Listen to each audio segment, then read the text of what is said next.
Hey, this is Debbie, and welcome to the Expansion Factor, where we will dive deep and talk about how people expand in their life, leadership, and love.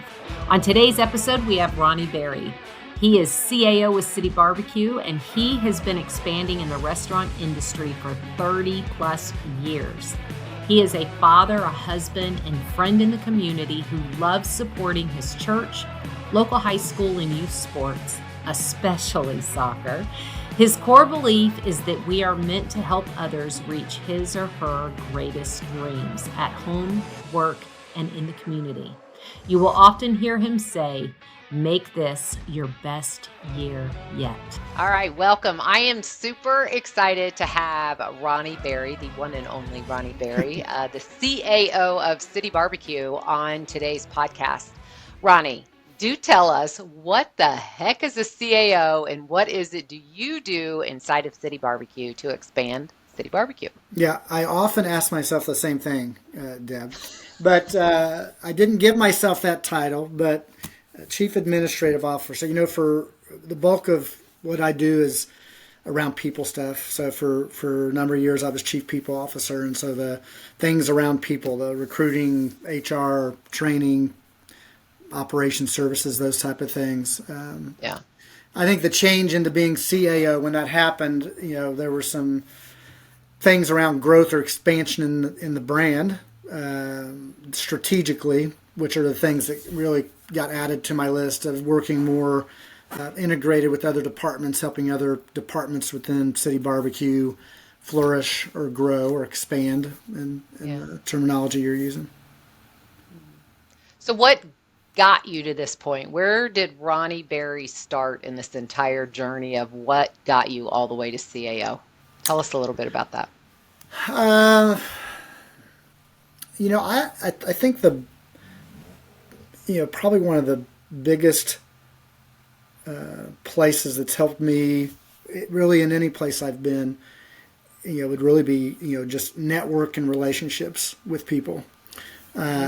You're surrounded by so many people that are gifted in your life, and it's really easy for people to put their head down and grind out whatever it is that they do and not really leverage the people around them to help themselves. I think it's hard for people to be. Did you always know that you were going to be in restaurant? Is that something you always wanted to do? How did that unfold for you? I remember when I first started working. I mean, I worked in restaurants. My first job was a drive-thru operator at a Hardee's when I was 16.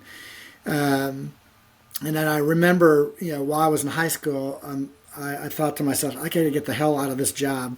And I took a job at a cool place at the mall, and it was it was today what's called Finish Line, but it was the Athlete's Foot, which is a retail athletic shoe and wear store. And that was cool when I was in high school to be there, because you could wear the Air Jordans to school for free because your manager wanted you to show them off, so they'd come in and buy them.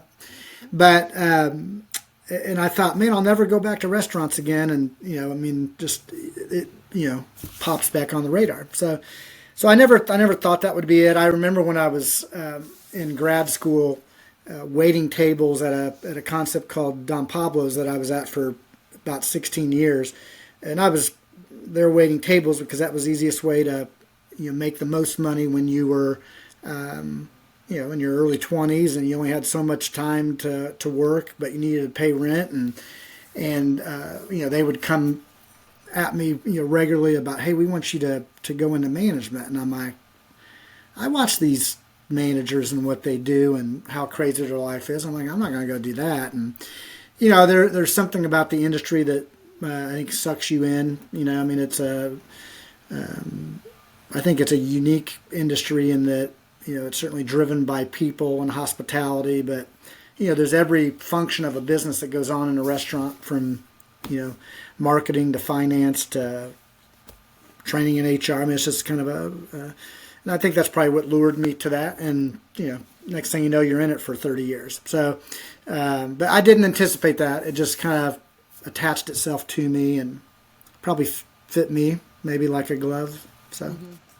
So what you said, Don Pablo, so obviously you've had a history, right, to get you here at Yeah. City Barbecue and to be at City Barbecue. What do you think were some of the toughest challenges you've had to face, right, through your career? We all have to expand, right? What are we expanding is the question. Are you expanding chaos or the negative? Or are you expanding the positive where you want to be and where you want to go, grow or go in your life? So, what were some of the toughest challenges that you've had or that you can remember that were pivotal, where you went, Yeah. this was like a make it or break it moment for you? Yeah. I the time I had at Don Pablo's was, I would say, pretty special. I mean, it's similar to where I am today at City Barbecue, but I started with Don Pablo's when they only had 10 restaurants. And I was there at a time where, and they grew to 155 restaurants, and then started going backwards. But, I was there at a time where you got to know the founders of the company. And those relationships are really probably what triggered the expansion factor for me. And is that right place, right time? I don't know. Maybe I would say it's divine intervention, to be honest with you. But those relationships were special, and there was a time later where Don Pablo's.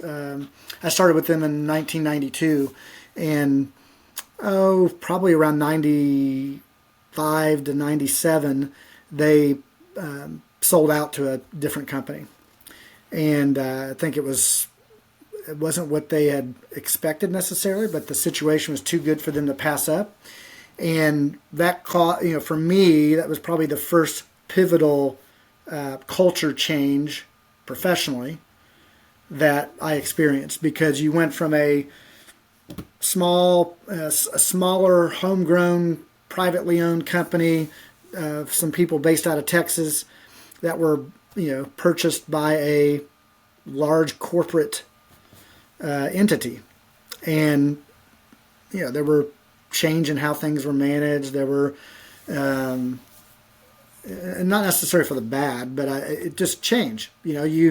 The leaders that you worked for and that you said, yeah, I'll go work for you for X. And I still remember those days when they asked me. People listening to this today will laugh when they hear this, but I remember when Regan Reedus, who was the COO, came to me and said, I want you to come be a manager for us. I'll pay you $24,000 a year to do that job. People were, and this is back in, 92. And so I laugh at that today because, those were in days where in this industry, you worked 6 days a week, maybe more. They were long days, they were busy days. But you kind of did it because of who you were following, this leader that you believed in, and so you get on the train and you rode it, So when those people started stepping out and leaving, and who comes in as people you don't really have a relationship with, you had to pivot and change and figure out where you fit and how you continue to accelerate, and so that in kind of the late 90s when that was happening was the first time. And I interestingly I struggled with that change, and due to other relationships and network that I had, I left and took a different job. Didn't like it, and probably 90 days later came back to Don Pablo's. And so I had a really short gap where I left and then returned, and grass isn't always greener on the other side, as they say. But I do believe things are what you make of them, and so. But that How do you was bring that? Oh, go ahead. that. But that's kind of the first point of me, was that whole change of who you came to follow, and and then those people leave, right? And Yeah. you made this big choice to do what you were doing to follow them, and then they're gone. So Yeah. How do you bring that into, right? City Barbecue's growing, right? You yeah, guys are on this trajectory path of just amazing growth. How do you bring the remembrance of that into the role that you're doing now, knowing that probably there's that same change factor going on for other people? Yeah, I mean, eerily probably similar. I'm just thinking back. We're probably City Barbecues today about the same size as Don Pablo's was when that occurred, and I see some of the same reflections of people that have been with City Barbecue for a long time, Yeah. and things are different. The brand's evolving. Your competition has changed. I mean, lots of things changed. Even back in those days at Don Pablo's, things were changing. You had to adapt to, but today there's folks that do that, and I think that's the reflecting and using that as an example, or having that learning experience to be able to share with others to help them through the journey they're on today. Because there's a portion of people that work for us today that this may be the only place they've ever worked. Yeah. And life, the world's changing, because the founder that they came to work for a long time ago, has entered a different chapter in his life, right? And the brand's evolving, and some things are different, and things are still growing, but they might feel slightly different. And change is tough for people, and What's happening in the industry as a whole now? Do you feel restaurant? Well, because you've been in it, right? You've seen many, yeah. many changes and things happen and plans change throughout the years. What are some of the biggest factors in literally? Because you're now a level back in the 1990s, you didn't have that perspective. You have a Yeah, totally different perspective now. What are some of the big things that you face today? yeah. I think what's changing with the landscape. I think in a lot of things, convenience drives everything for the consumer. That's probably why you see casual dining places you go, and a host greets you and sits you down at the Chili's or Don Pablo's of the world. There's less of those today.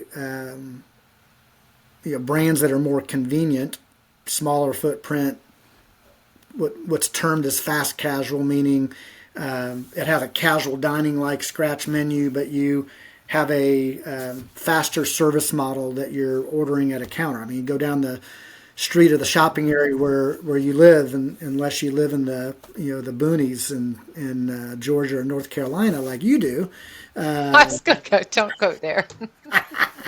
but it's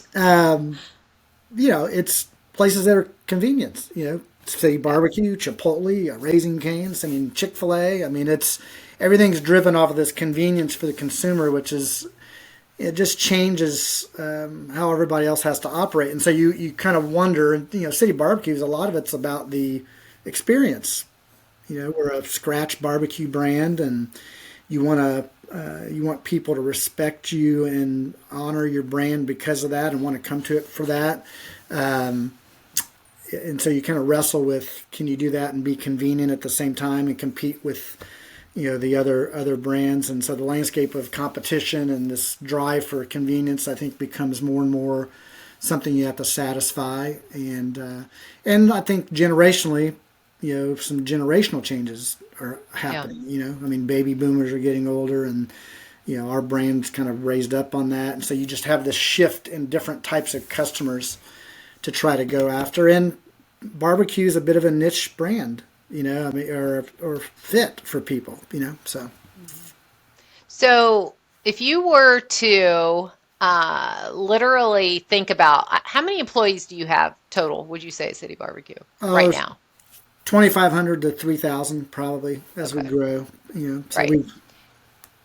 So, what would, if you could literally stand in front of all 2,500, 3,000 employees right now, what would be one message that you would want them to know about you?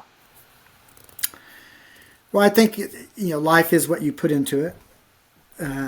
You should leverage your relationships. I would say be good at building relationships. I think a lot of what's helped me over the years is just staying connected to people, whether that's by text or email or phone call or seeing them in person. There's a lot of that is good for your soul, but it's good for feeding you about how to be a little bit better. And so I think you have to have that as a foundation. these relationships around you, and then you got to be prepared. And I've shared this phrase with you before, but you got to be prepared that sometimes somebody may give you feedback that doesn't feel very good. And I worked with a guy who's since passed, but his name was Frank, and he always used this phrase called "sometimes your baby's ugly," and people thought there's no babies that are ugly, but it was a figurative term of sometimes the things that you do that you feel really proud of, or that are who you are, they may not be as good as you think that they are, and you got to be open and vulnerable, to hearing feedback that it may not be. Yeah. And that's the toughest thing, I think, for people, to receive a lot of times. So yeah, that's very valuable. You have the opportunity now to go back in time. Okay, that's a neat deal. I know, isn't that cool? Don't you wish we could all do that? You get to go back in time now, and you get to go back to that Ronnie Berry, whether 16, you pick where, but, at that point of maybe Don Pablo days, you get to pick. But you now get to speak into that Ronnie Berry. What would be a message you would give Ronnie Berry then, right now, with everything that you know and have expanded to this point in your life?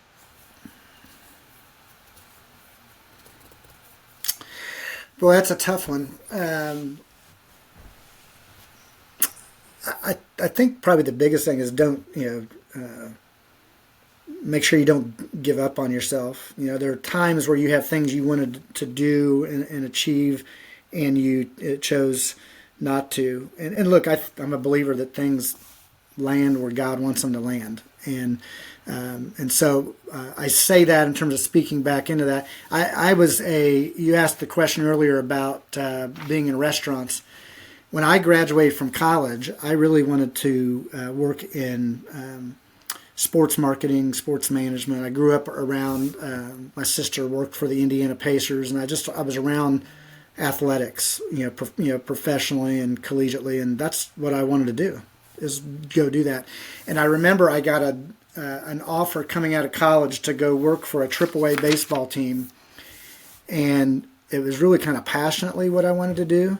But then I learned that how many hours a week you had to work during those baseball seasons, and how much money, how little money that you were going to make, and then you were going to have to do a second job just to help yourself live. And I thought, I'm like, I went to Butler University.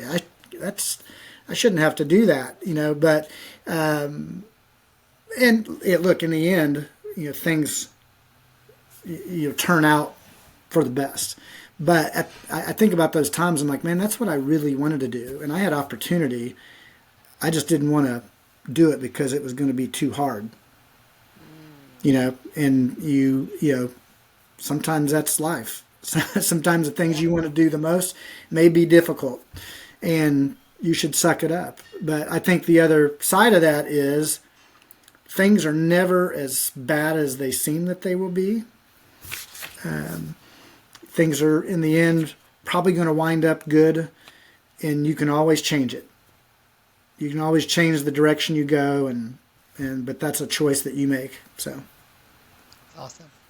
Is there anything else you want to share? You want to tell us? This is Ronnie. You get to show us your heart, who you are.